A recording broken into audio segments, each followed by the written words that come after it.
Hi everyone, Christine here at the Craft Table with my weekly updates on health and crochet. And first off, I'll just give you the results for the week. I lost 0.8 pounds, so we headed back in the right direction, downward, and I was at 208.8 this morning. So good news on that front. And just kind of still trying to, watch the diet and exercise.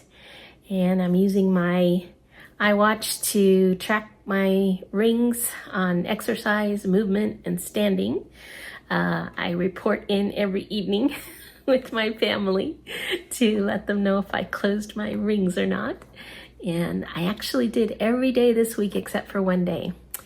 I don't know about today though, it's already pretty late and I've got quite a ways to go. So that move ring just takes something to get it closed. I guess I just still sit too much. I don't know. But I'm happy on that front.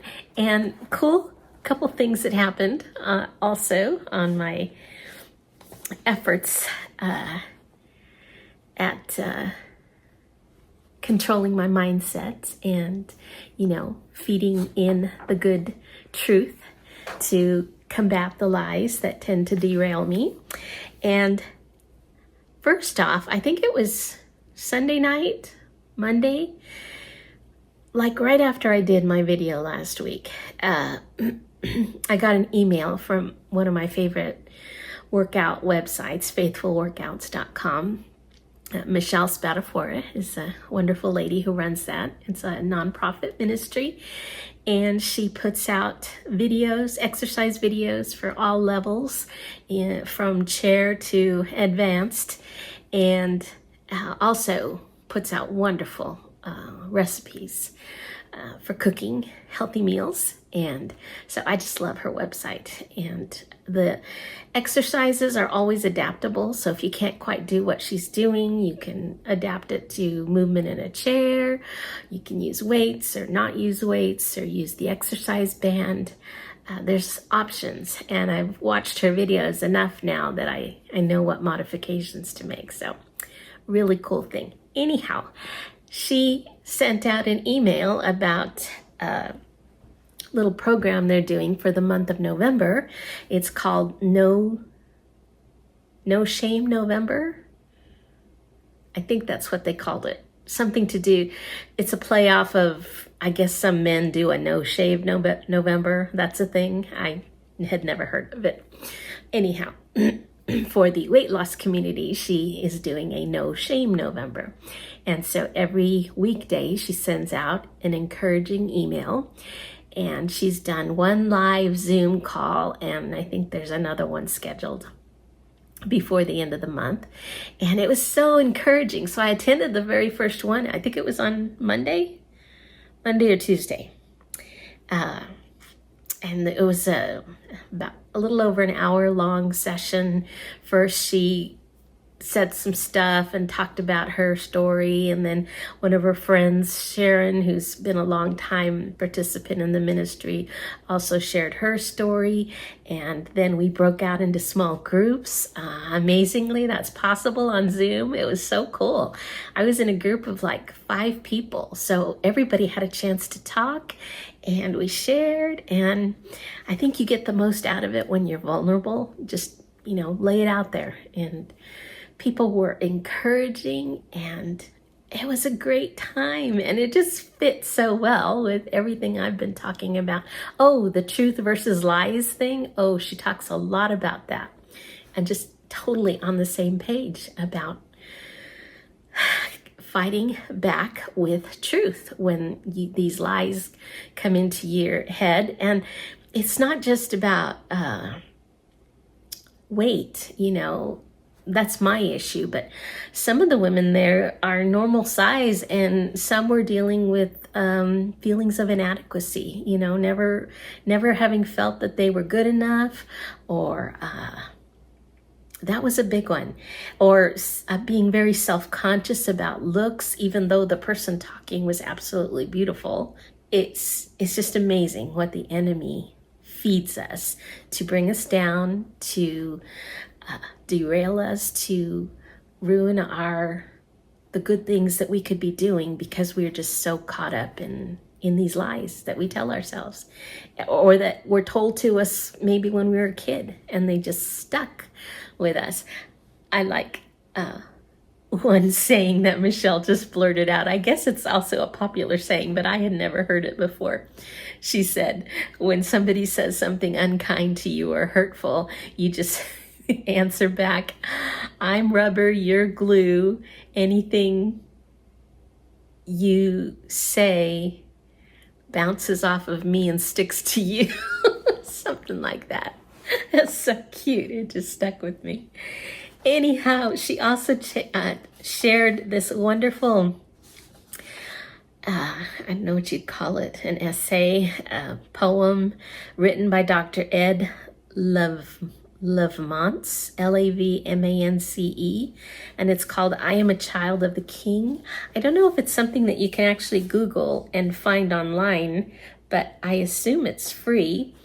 It's this big long poem and full of truth, and to the right of every line of that truth is the scripture reference, or you can look that up in the Bible and see that that is absolutely what God is telling you. And I thought I'd read it really quick if I can. So here we go. Because of who Jesus Christ is, and because he is my Savior and my Lord, the following is true. I am a child of the King of Kings and Lord of Lords. I won't read the references for you, but know that there are scripture references for each of these statements.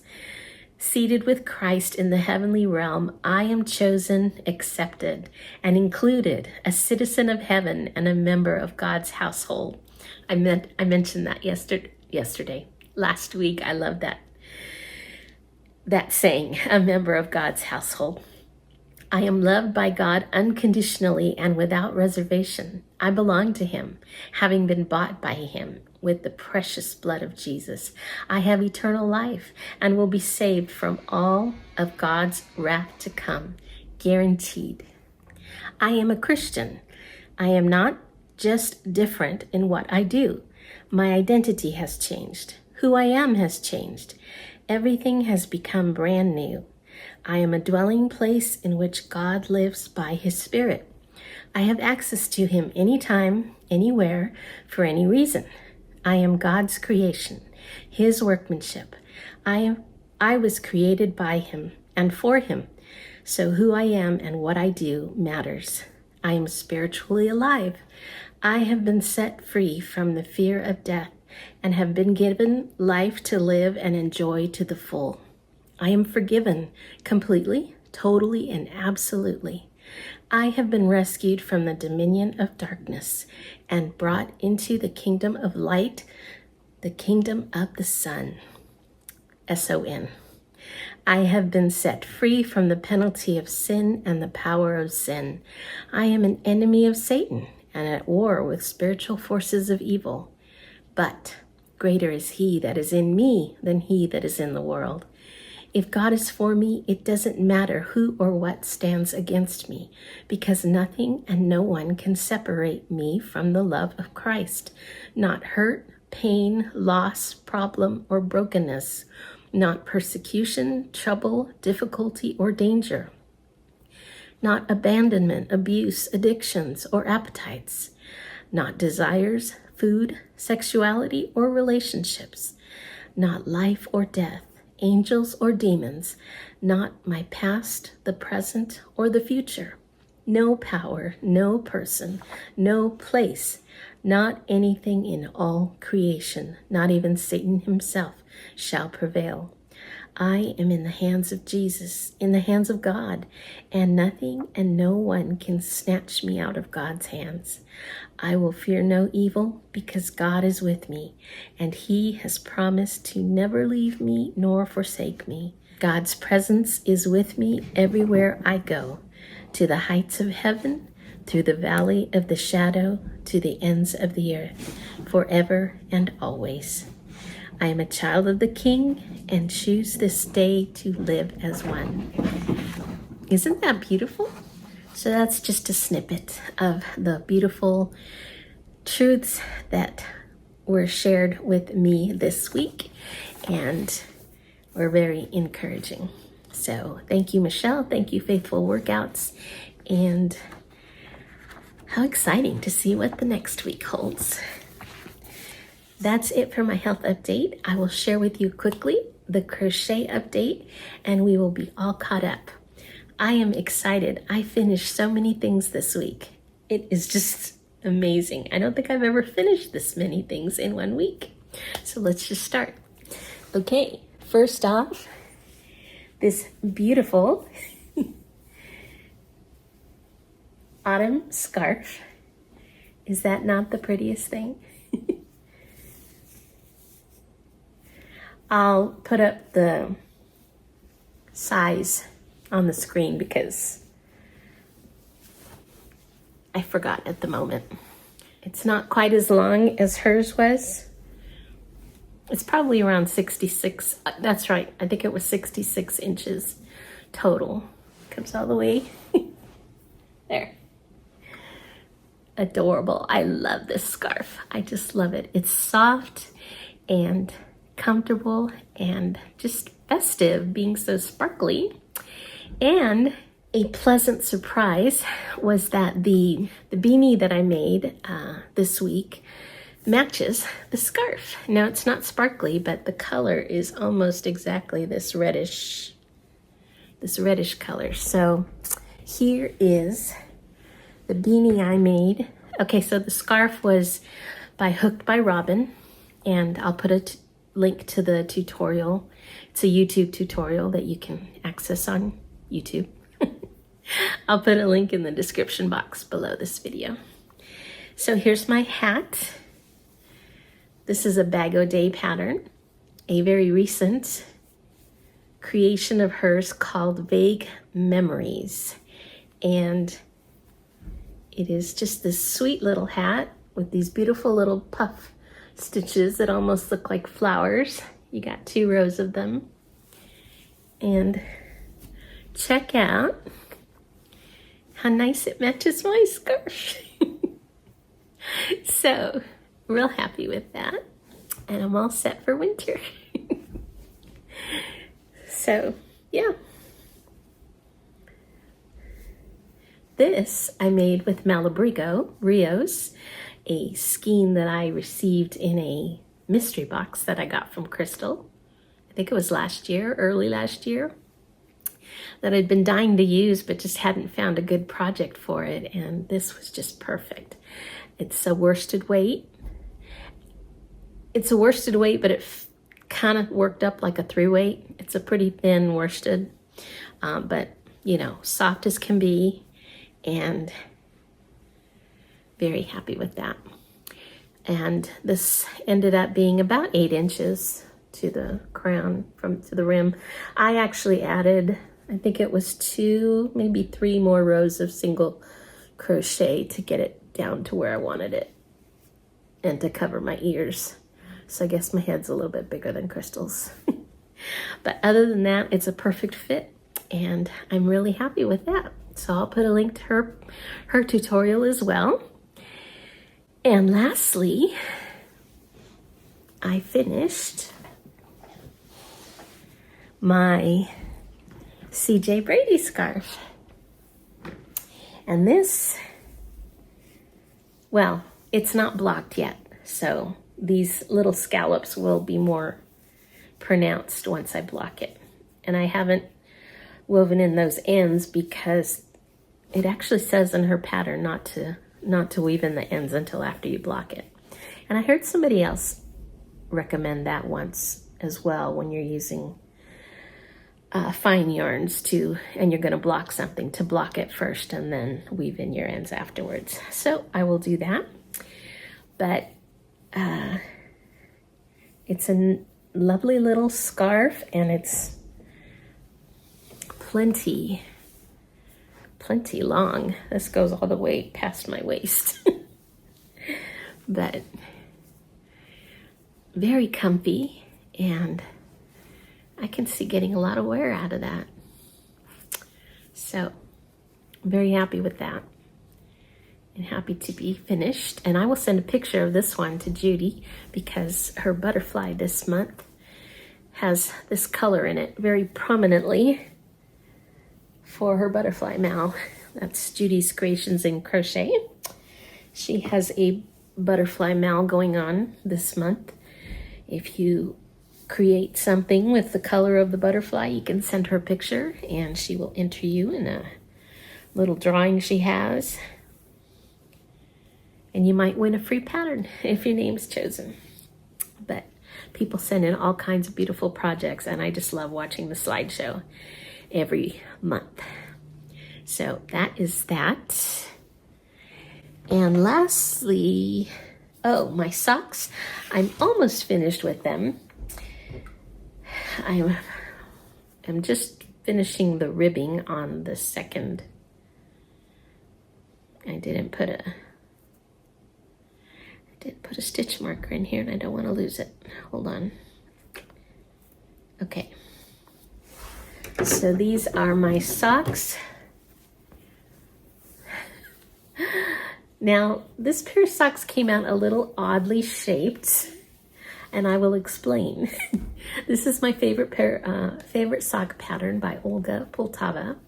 Socks for chubby feet or socks for wider feet. But the last pair I made seemed like they were a little loose on me. So I decided, which I had never done before actually, I think, or I just kind of, I didn't get right to gauge. She does give you the gauge when you finish the heel portion. She says to measure it. And mine was a little, I knew it was a little bit bigger last time. So the sock did come out a little bit bigger. So this time I really worked to get that gauge right, and I got it. But the rest of the sock came out a little narrow for me. When I started trying it on, this part of the foot was a little snug. I mean, it fits. It's actually feels kind of therapeutic right around my arch and gives you a nice hug. But I was nervous that the cuff portion was then going to be too small because I went all the way down to a 2.5 millimeter hook. So I had gone down all the way to a 2.5 millimeter hook for this section. And so I decided maybe I should go back up to the 3 millimeter, which is what she used on the pattern to get the cuff done and this ankle portion. So I finished out the heel with the 2.5 millimeter. And then I ended up with,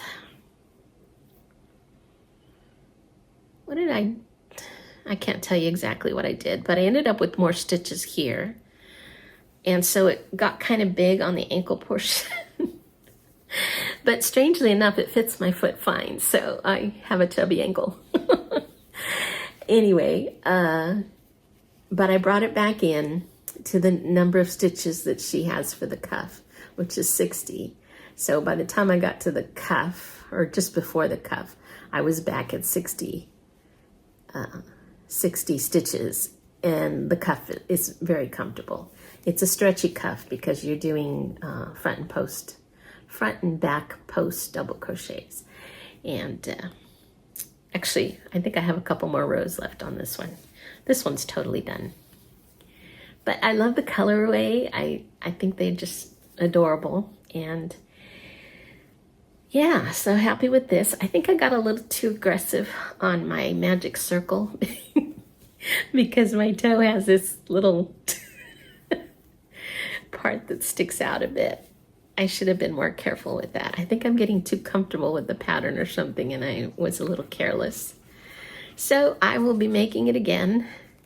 I think next up is a Christmas pair, because I have a nice sock yarn from Mary Maxim that is a Christmas colorway. I think I'm ready for that one now. But anyway, very happy with my socks. So you'll see them completed for sure by next week. And I did not make any progress on my basket, sadly. I have not taken it back out to put the handles on, but hopefully I will get to that soon. So that's it. Thanks for watching, and I will see you next week.